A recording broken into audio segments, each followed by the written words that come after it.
Dun dun dun dun dun dun dun dun dun.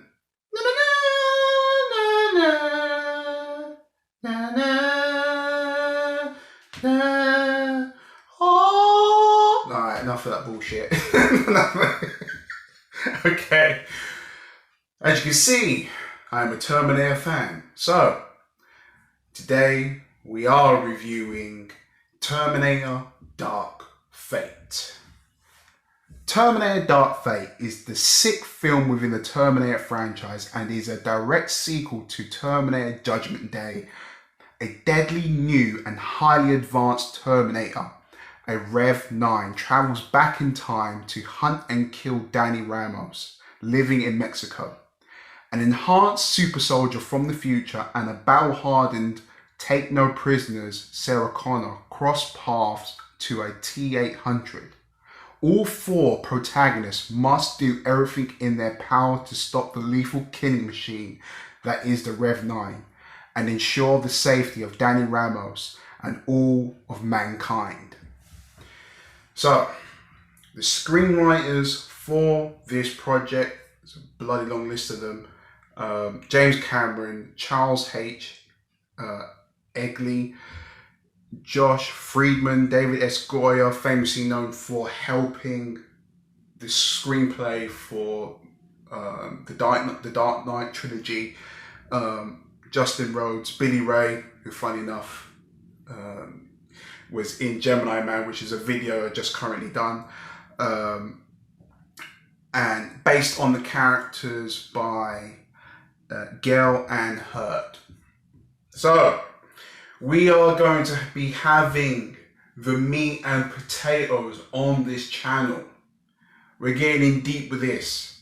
So, as you can tell by the opening, I am a hardcore Terminator fan. I've been ever since watching Terminator when I was like, I think it was 13, first Terminator. I loved that film. Watched Judgment Day.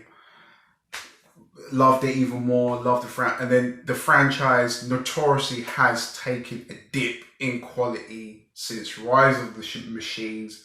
I thought that Salvation was a good film. Well, I don't know if it is, but at the time I watched it, I thought it was good.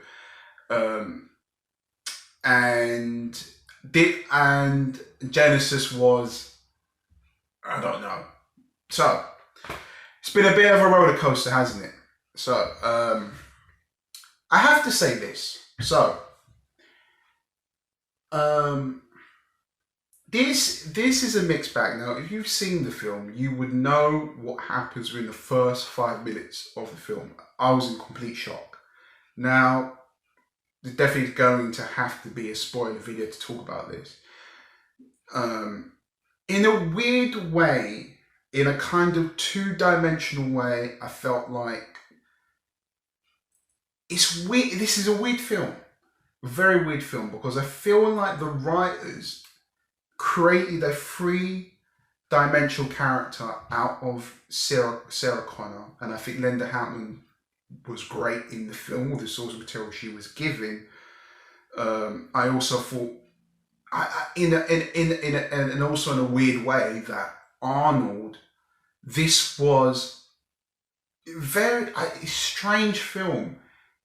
I mean, there is, wait, hold on a second. There's 1, 2, 3, 4, 5, 6, 7 different people. I might count that wrong. 6 or 7 people that have written this film. And it's a hit or miss with the characters. So yeah, I felt like, in a weird way, no, you don't have to agree with me, and it's okay if you don't agree with me, that they've writ, I think out of pure luck, this is out of pure luck, that they writ Sarah Connor in this film as a three-dimensional character. They writ Arnold's character, who's called Carl in the film, as a three-dimensional character. And that was good. I really did appreciate that. They took some time to tell somewhat of a resonant story, you know. They made them characters where they were human in a sense, where they were perplexed and conflicted, and I was like, I'm loving it. Now, I think that the performance that Mackenzie Davis gives as Grace is brilliant. Now, I gotta say that I feel like Natalie Reyes, who plays Danny Ramos, the writing in this film has made her look atrocious. And I can't help but feel sorry for that actor, because there's a lot of people giving her a lot of jip, attacking that character based on elements of her character that are completely out of her reach, out of her control. And I think it goes without saying that Terminator probably has one of the most broken timelines I have ever experienced as a moviegoer, as a fan. The timeline is, if you thought that the timeline was terrible, in a sense, and this is the timeline doesn't take away from Dark Fate as a film, but if you thought the timeline was terrible, it feels like with Dark Fate that they're trying to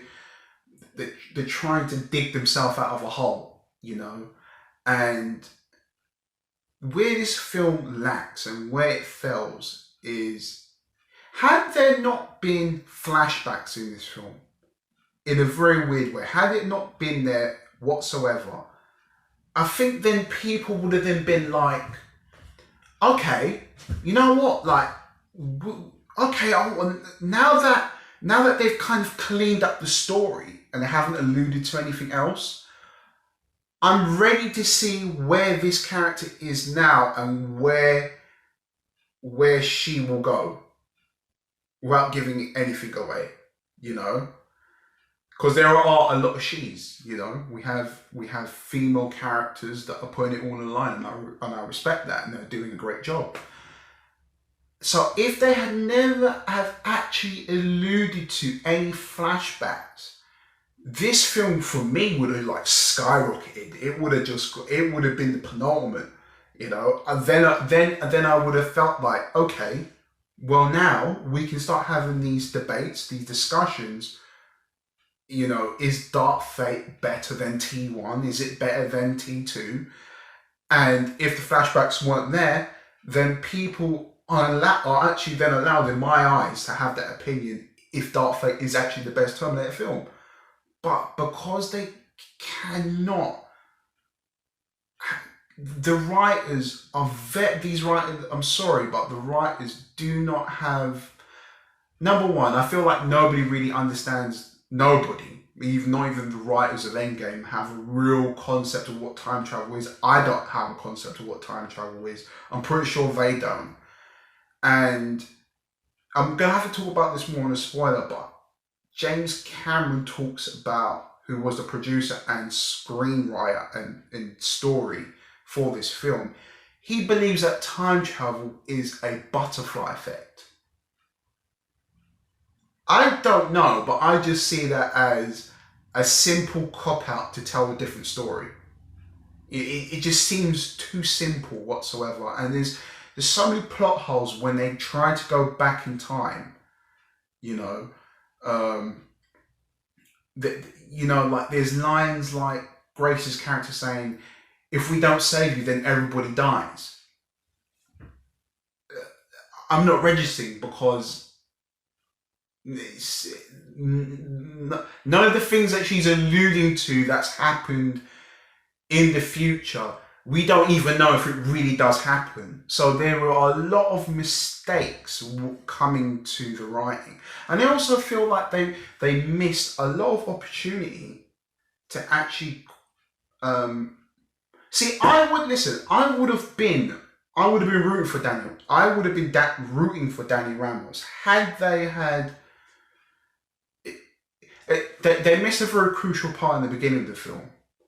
I felt like Tim Miller wanted to have this fast pace, this very cutthroat pace, and I think the writers were trying their best to kind of pull up a three-dimensional character, but because they were trying to capture the same renaissance from T1, T2, these big crazy just because something has to be similar doesn't make it great, and one was going for one more fast paced, one was more three dimensional, and I'm just thinking to myself, there was a perfect fucking.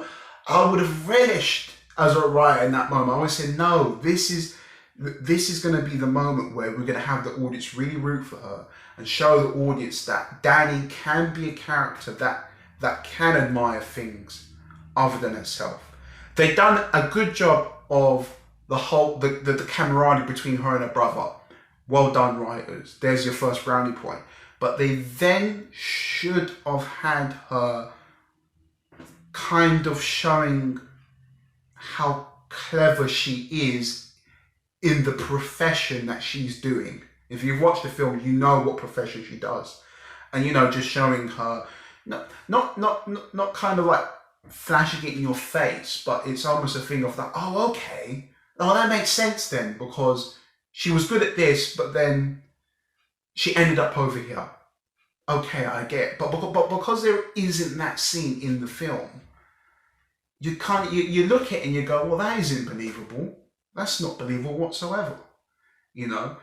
And I don't mean to compare any film to any other, because this is meant to be a Terminator Dark Fate review, but the one character that creates a three-dimensional character is Tony Stark.